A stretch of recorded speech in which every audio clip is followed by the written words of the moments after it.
Primeiro, eu queria agradecer pelo convite. Para mim é uma honra enorme poder estar aqui apresentando o Protege para o grupo. E não só, eu acredito que é uma discussão que não é só eu aqui expondo, mas a contribuição de vocês, eu tenho certeza que vai ser muito importante para o desenvolvimento do trabalho que a gente vai que eu tô assim, o Protege ele ainda não está concluído assim. Ele é um projeto que a gente fez, a gente viu que é positivo, viu que dá para aplicar e aí agora a gente vai ampliando as ferramentas e as aplicações que a gente pode ter dele. De onde começou isso? O Protege ele nasceu de um desafio criado aqui em Recife, uma parceria da prefeitura com o Centro Universitário de Tiradentes, a UNIT, em que ele buscava uma solução para a drenagem urbana de Recife. Como é que vai ser Recife no futuro com as mudanças climáticas? Como é que a gente vai, que soluções a gente pode dar, que soluções a gente vai precisar tomar, realizar para poder mitigar os efeitos das mudanças climáticas aqui em Recife. E aí a gente desenvolveu esse modelo e fomos vencedor. Como parte da premiação do modelo, a gente fez uma viagem para Boston, em que a gente conheceu lá as aplicações de soluções baseadas na natureza. A gente apresentou o Protege para as universidades Universidade de Massachusetts e para o MIT, Massachusetts, MIT e Northwestern University também. Então, inicialmente, eu acho que é um tema bastante conhecido de vocês, que é a questão das mudanças climáticas, né? O aquecimento global, que, segundo muitos cientistas, está relacionado com a emissão de gases do efeito estufa. E desde a década de 80 até os dias atuais, percebeu-se que cada vez mais esses gases estão relacionados com a a fixação, né, o acúmulo de aquecimento do planeta. Então, a tendência de crescimento de cada gás desse de acumular e de juntar mais calor no planeta. O IPCC, que é o painel intergovernamental de mudanças climáticas, fez, como é conhecido também, diversos cenários, estimando-se, fazendo estimativas do como seria as mudanças climáticas, como seria o aquecimento do planeta em diversos cenários, né? Se tivesse uma redução da emissão de gases de efeito estufa, se tivesse um, uma emissão em nível médio, ou emissão em nível baixo, ou emissão em nível alto, né? Que é o maior cenário, que é o RCP 8.5. Hoje, a gente não tem mais uma possibilidade de reverter esse quadro, né? Hoje se luta para poder tentar mitigar e minimizar esse efeito, tentar retardar esse efeito de um pior cenário, né? Que seria uma temperatura de 1,5 graus Celsius na Terra. Esse aquecimento, ele foi observado aqui nesse gráfico da esquerda, pegando-se a média, né, da temperatura global entre os anos ali de 1901 até 2000 e comparando com o que tinha de temperatura global antes de 1901 e após 2000. Né? E aí percebeu-se que após 2000, em relação a essa média, né, desses 100 anos, há um crescimento, sim, da temperatura da superfície da Terra e que ela está mais concentrada nas áreas onde são as massas de terra, né, onde são os continentes. Com isso, esse aumento da temperatura, o que vem acontecendo, o que é uma grande preocupação para a gente? É a elevação do nível médio dos mares, através de postos distribuídos na superfície da Terra, postos nas áreas costeiras, né? Postos nos oceanos, que está tendo, sim, um aumento nesse nível médio dos mares. E está intimamente relacionado. E por que está relacionado? O que está ocasionando esse aumento do nível dos mares?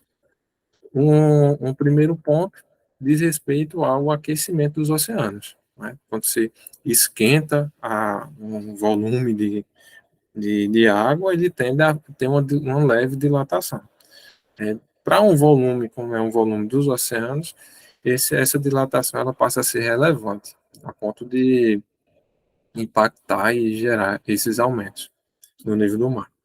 O outro ponto diz respeito ao derretimento das calotas polares. Certo?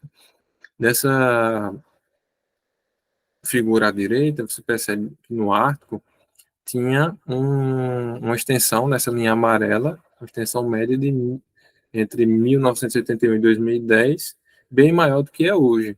Então, os cientistas têm observado isso e realmente, o Ártico, quando o gelo derrete, mais a água vai para os oceanos. Então, se perde aquela massa de gelo que estava ali retida naquele volume e acaba indo para os oceanos, gerando também essa elevação do nível médio dos mares.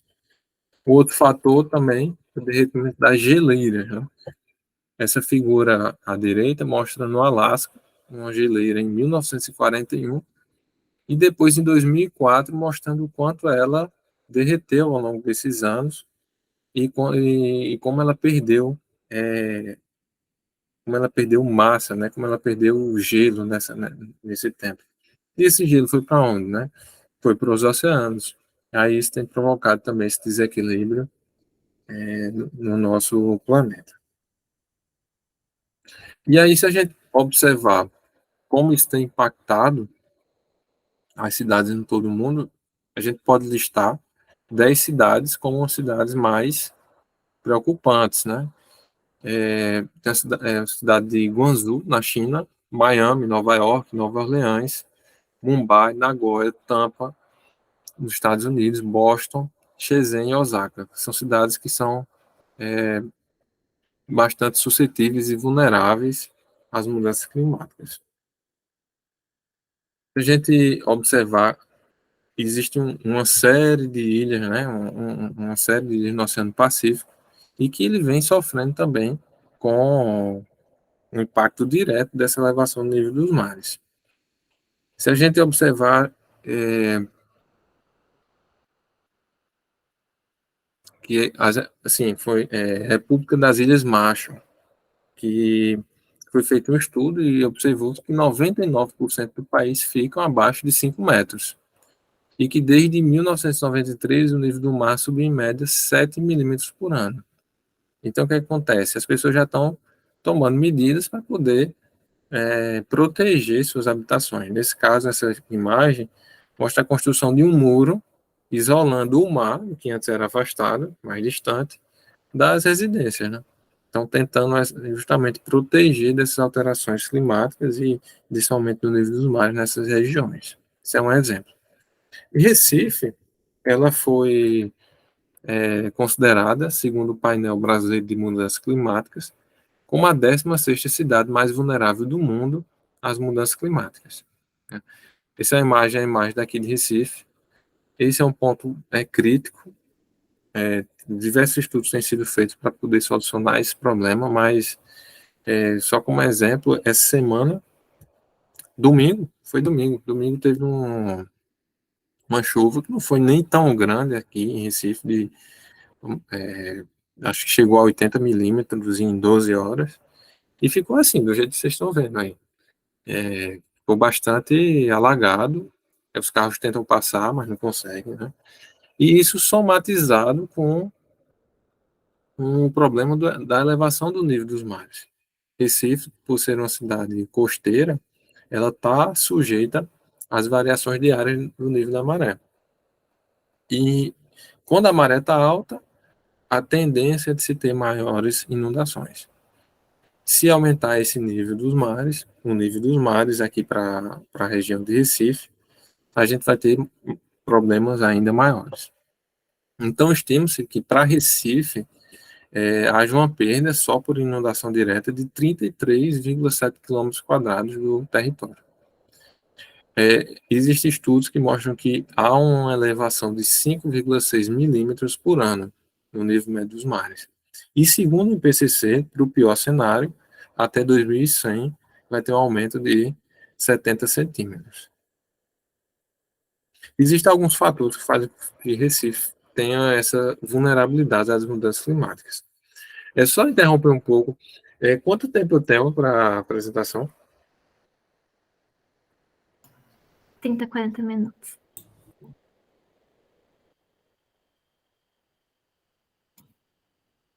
Desculpa. 30, 40 minutos. Ah, tá. E um fator para Recife importante é a precipitação. Né? Recife chove 1.800 milímetros por ano. Isso é bastante, né? Então, a chuva que se concentra ali em abril, maio, junho e julho. Né? Nos últimos anos, tem chovido bastante nos meses de maio, certo? E com chuvas que superam, inclusive, o tempo de retorno de 100 anos. Então, são chuvas que a gente esperava que acontecesse com bem menos frequente, mas ela vem acontecendo quase todos os anos. Chuvas que superam 100 milímetros por ano têm sido cada vez, desculpa, 100 milímetros por dia tem sido cada vez mais comuns aqui. A questão da geomorfologia também é um ponto que preocupa. Por quê? Porque Recife está situado numa planície, né, essa planície costeira rodeada de morros, certo? Então essa parte, essa imagem, esse mapa mostra nos pontos mais azuis, os pontos mais baixos, e os pontos vermelhos, as regiões mais altas. Então boa parte da cidade está concentrada nessas planícies. Recife também tem uma população bastante concentrada, né? 1.661.000 habitantes. Além de Recife, outras cidades também têm o mesmo problema relacionado a inundações e à influência da maré, como Japoatão dos Guararapes, Olinda, Paulista, que também são cidades populosas. Um fator que também corrobora com o Recife ser uma cidade vulnerável é a impermeabilização. Boa parte de Recife é impermeabilizada. É difícil hoje na cidade você encontrar áreas verdes disponíveis até para você aplicar uma técnica que você mitigue as inundações. É difícil. Então, por ser uma cidade muito impermeabilizada, acaba prejudicando a drenagem e colocando Recife numa situação de vulnerabilidade. A questão da renda e do saneamento também faz com que os efeitos sejam mais danosos à cidade. E Recife tem mais de 100 riachos, né? Muita gente, inclusive cidadão, gente que passou a vida toda aqui em Recife, cresceu em Recife, não sabe que Recife tem riachos. Por que isso? Porque olha para Recife, vê vários canais, riachos canalizados e acredita que aquilo ali é um conduto construído para transportar esgoto. Então a gente tem um problema de saneamento, que tem muita ligação clandestina, né, de despejo de esgoto nos riachos, e tem um problema de canalização dos riachos. Então, isso faz com que as pessoas confundam até do que seria um riacho, digam que é um canal. O fato de ter também vários riachos distribuídos fazem com que esses riachos eles recebam e coloquem mais adentro no território a influência provocada pela maré. No primeiro momento, no nosso estudo, falo nosso porque eu fiz esse estudo junto com um amigo meu, era uma dupla, certo? Para o projeto Tiradentes. A gente fez o seguinte: primeiro a gente fez um estudo identificando que áreas em Recife seriam alagadas somente pela elevação do nível do mar. Como assim? São as inundações em dia de sol. Não está chovendo, mas um pico de maré acaba alagando alguns pontos da cidade. Como é que isso acontece? A rede de drenagem ligada com o rio e conectada, consequentemente, com o mar, ela funciona no sentido quando chove.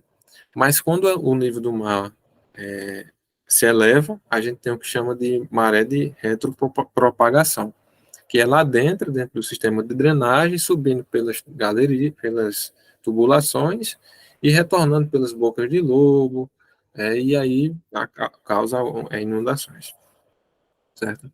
Então a gente identificou, através de cotas topográficas, que regiões seriam essas. Então aqui a gente tem em vermelho as regiões onde ocorreriam essas inundações, em cinza são as quadras, e em branco são as ruas, certo? E isso para uma situação atual.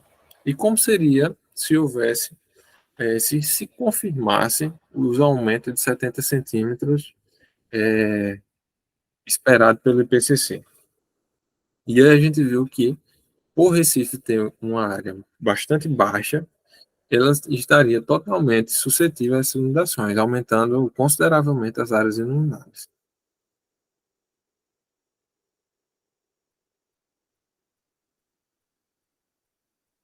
Só um momento.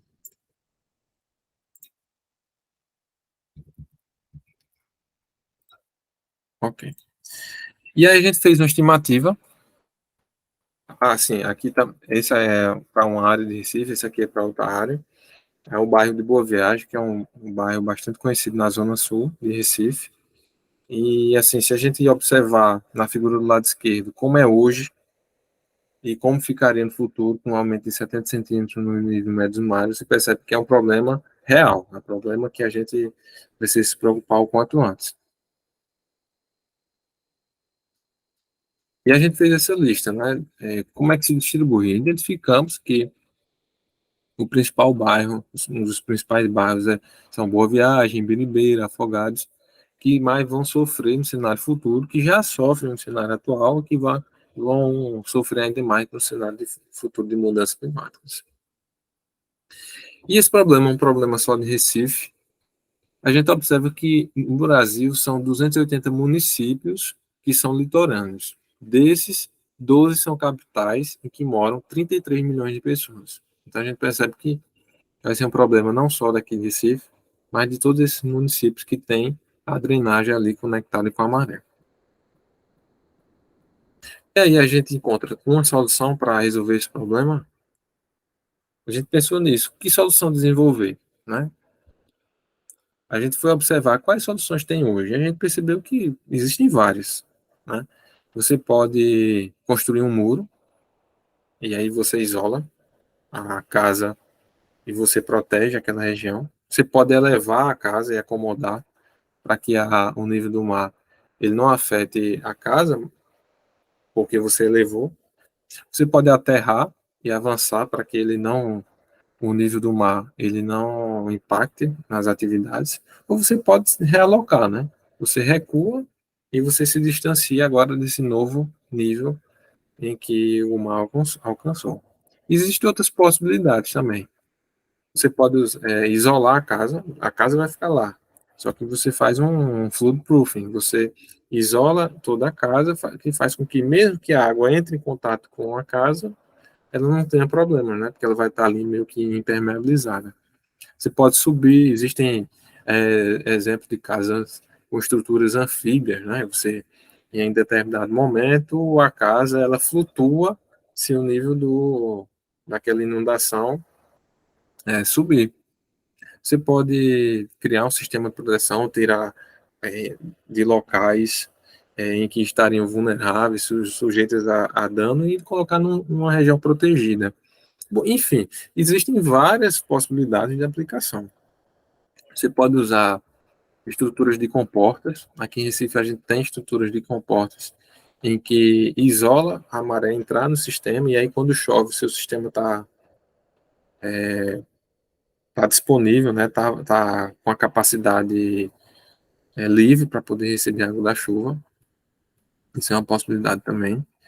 Existem os jardins de chuva, existem os telhados verdes, existem as bacias de detenção, bacias de retenção. E aí a gente pensa, qual solução a gente utiliza? E aí, quando a gente pensou nisso, a gente pensou o seguinte: como tornar eficiente a escolha dessas soluções? como indicar para cada tipo de região a melhor solução. E aí foi quando a gente criou e pensou no modelo de gestão em zonas protetivas, que é o Protege. Com esse modelo de gestão, a gente cria 3 zonas, que são as zonas hidrológicas, as zonas de transição e as zonas de maré. As zonas de maré são as zonas que têm a inundação maior, na maior parte influenciada pela maré. No nível de maré alto, mesmo que chova, o que vai impactar mesmo vai ser a maré.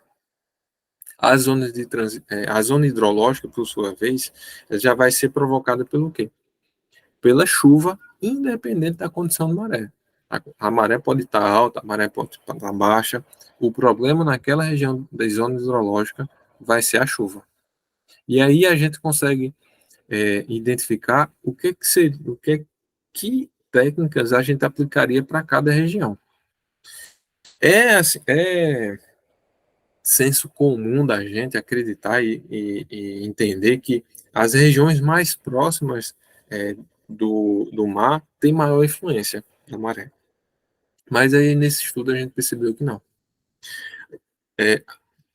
Existe uma região também que é entre essa zona de maré e a zona hidrológica, que é a zona de transição.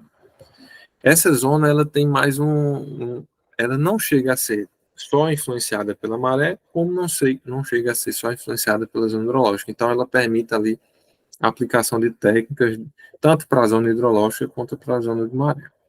Essa primeira aplicação foi feita para o bairro de Boa Viagem e para o Riacho Setúbal, que vou tentar mostrar aqui com o cursor, e fica nesse alinhamento. O Riacho Setúbal ele fica aqui. Tá?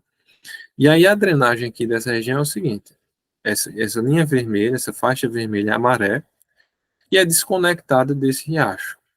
Ele não é conectado aqui pela linha costeira. Ela é conectada por essa região, que é um grande manguezal, certo? Então, a maré, para entrar aqui nesse sistema, ela vem pelo esse manguezal e vai entrando nessa região. E aí, como é que a gente utilizaria o Protege, certo? Primeiro ponto, o Protege mostrou que a proximidade com o mar não pressupõe que a região é mais influenciada pela maré na formação de inundações, certo? Embora a calha esteja influenciada pela maré, exista ali uma zona de maré, as margens próximas indicaram zonas hidrológicas, em que seria possível a aplicação de técnicas voltadas para essa região. Zona de maré restrita à área do canal sugere a instalação da comporta de maré. Então a gente percebe o seguinte: se a zona de maré ela está restrita ao canal e a gente quer fazer com que os níveis de água no canal se reduzam, a gente pode instalar uma comporta. Se a gente vê que mesmo próximo do Riacho Setúbal, a gente tem uma zona hidrológica, a gente pode pensar em telhados verdes, a gente pode pensar em pavimentos permeáveis, a gente pode pensar em bacias de detenção, por que não? Já se fosse uma região que tivesse influenciada pela maré, a aplicação de bacias de detenção, bacias de retenção deve ser muito mais cautelosa. Porque do que adiantaria a gente construir uma bacia de detenção se a maré, boa parte do tempo, iria deixar essa bacia inundada, certo? Então, a gente, com o Protege, a gente consegue identificar melhor, de forma mais eficiente, essas possíveis soluções. Nas zonas de transição, podem receber tanto alternativas de retenção de água da chuva, como de proteção contra a elevação do nível do mar. Então, em pontos isolados de zonas de maré, sugere soluções de aterros e elevação do grade da rua. Então, você percebe que tem um ponto só naquela região em que a maré influencia mais. E a gente, poxa, por que não elevar o grade aqui? E pelo menos a gente conseguiria reduzir, mitigar os efeitos da maré na formação das inundações. A gente identificou também uma região com características de zona de maré isolada, certo? No meio ali, nessa região aqui, que aparentemente seria distante também da maré, ela está isolada e requer e sugere uma abordagem conjunta, né? Que poderia ser um sistema isolado, tá? Um sistema de drenagem nessa região, com uma comporta de controle aqui, isolando essa área do retorno da maré.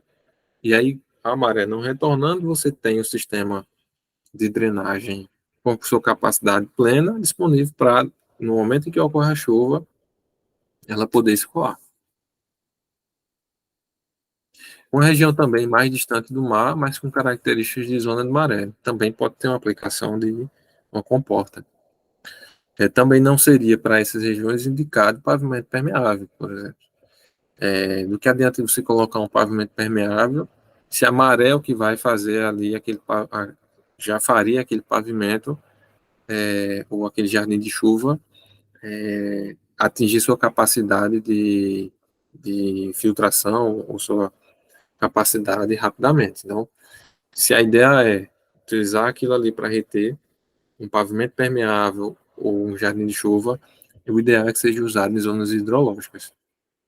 Né? Então, zonas hidrológicas ou zonas de transição permitem a aplicação de soluções com pavimentos permeáveis, telhados verdes, bacias de detenção para controle de inundações. Enfim, isso é o panorama geral do Proteste. Só avançando um pouco, tá? Mais rápido, mas eu vou ficar disponível para quaisquer dúvidas. E na, é, apresentada essa parte do Protege, eu queria entrar num tema bastante interessante, que é como Boston, como as cidades estão se adaptando às mudanças climáticas. Certo? De maneira geral, as soluções que são feitas lá, elas não têm um aspecto só, e esse aspecto nem sempre é só construtivo, não é só de proteção costeira. Ele não vai chegar e construir um dique isolando a região e fazendo que a maré não entre. Não é só isso. Existem essas soluções também. Mas existem também soluções como educação, ações educativas com a população, para que a população entenda como é o funcionamento das inundações provocadas pela maré e como isso pode ser prejudicial para a cidade. Então, as pessoas elas conhecem a dinâmica marinha, a dinâmica costeira, e aí conseguem, em uma eventual tempestade, em uma chuva em que a maré esteja alta, agir, agir para dar segurança a essas áreas. E em um nível mais distante aqui, a gente tem, por exemplo, a realocação de, de infraestrutura, que seria num ponto mais baixo, um ponto mais suscetível a inundações, em áreas protegidas, certo? Em áreas em que, mesmo se ocorrer inundação, não vai ter a perda dali, não vai ter um dano maior àquela região. A instalação de infraestruturas verdes também, são todos ações integradas em prol de um benefício, que é a adaptação às mudanças climáticas. Como exemplo, é um estudo de um hospital, certo? É um hospital que aparentemente seria muito vulnerável às inundações provocadas pelo aumento do nível dos mares, em que eles adaptaram, né? Eles fizeram que os principais pisos seriam posicionados acima da cota de 1% de chance de ocorrência de inundação. Eles fizeram um estudo para TR de 100 anos e disse, olha, para TR 100 anos a gente não pode colocar nada aqui que seja importante e que eventualmente possa gerar inundação. A gente coloca daqui para cima, certo? Atendimento de pacientes críticos também não pode ser no térreo, tem que ser acima do térreo, que aí dá maior segurança.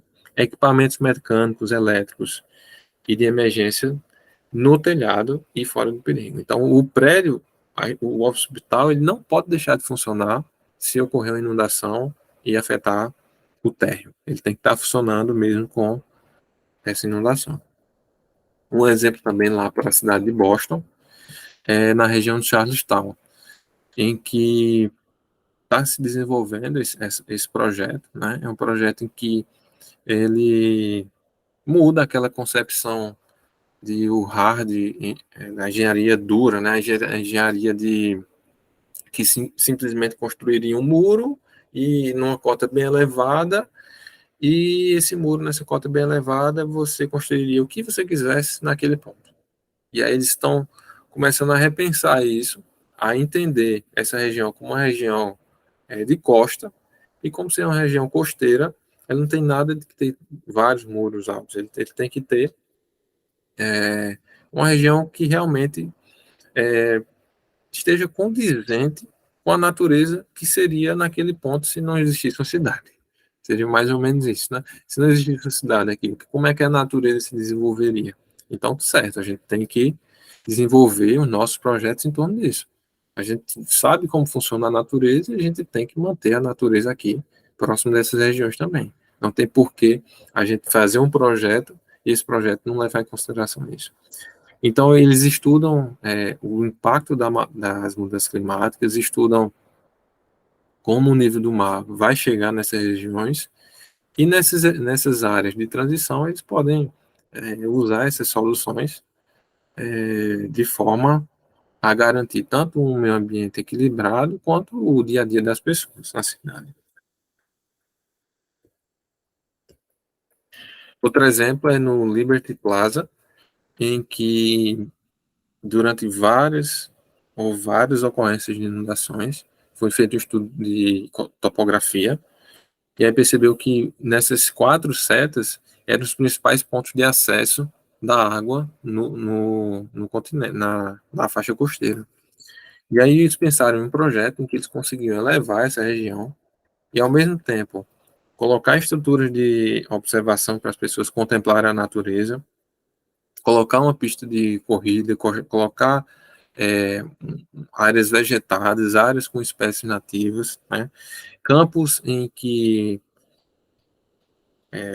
são inundáveis, né? Que permitem a inundação e, quando não está inundável, pode ser usado pela população. Eles elevaram as vias para pedestres e aí criaram uma proteção quase natural. Você quase não percebe esse, essa elevação. Parece que ela está integrada ao ambiente e dificilmente você vai ver um muro ali e aquele muro vai dizer, não, isso aqui é para proteção. Não, é mais sensível, né? É mais sensível e mais incorporado assim dentro da paisagem da natureza. E em outro ponto, um outro exemplo, nessa região, um exemplo de aplicação piloto, né? É o Clipper Ship Wharf, em que esse conjunto habitacional ele foi todo pensado se ocorrerem inundações. Os pavimentos térreos, nessa área de térreo, ninguém mora. E aí foi feito estudo também de inundações.